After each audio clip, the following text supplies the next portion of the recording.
පහන් සිත ඔබේ ජීවිතයට ආලෝකයක් ගෙන දේවා. වෙස්සන්තර ජාතක කතාව අපි අහලා බලමු.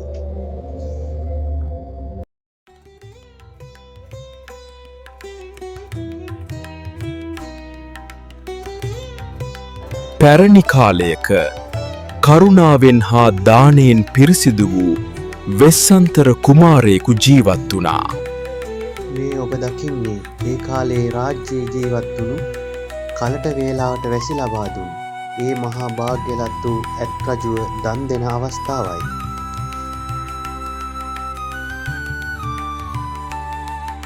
ඔහුගේ හදවත දානයෙන් පිරිපුන් එකක් වූවා. ඉල්ලූ කිසිවෙකුට ඔහු කිසිදා අහෝසි කළේ නැහැ. එහෙත් ඔවුන්ගේ දානය රාජධානියට අතිශයින්ම අසහනයක් වූ අතර ඔවුන් වනයට නෙරපනු ලැබුවා.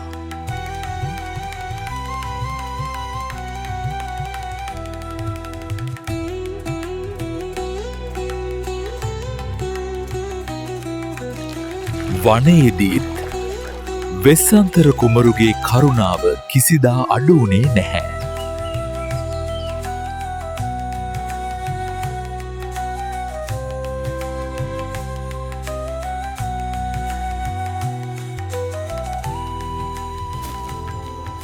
මේ ඔබ දකින්නේ ජූචක බමුණා විසින් වනයට එන අවස්ථාවයි. කුමර කුමරිය දෙදෙනා නෙළුම් විලෙහි සැඟවී සිටියහ. ඔවුන්ගේ හදවත් බියෙන් වෙවුලමින් තිබිණි.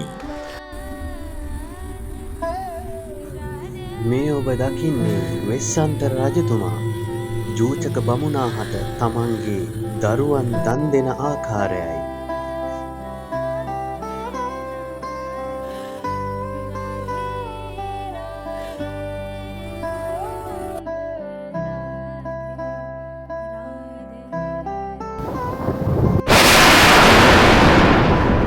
දාන පාරමිතාව පරීක්ෂා කිරීම සඳහා සක්‍ර දෙවියන් මනුෂ්‍ය වේශයක් අරගෙන වෙස්සන්තර රජතුමාගෙන් බිසව ඉල්ලන අවස්ථාව.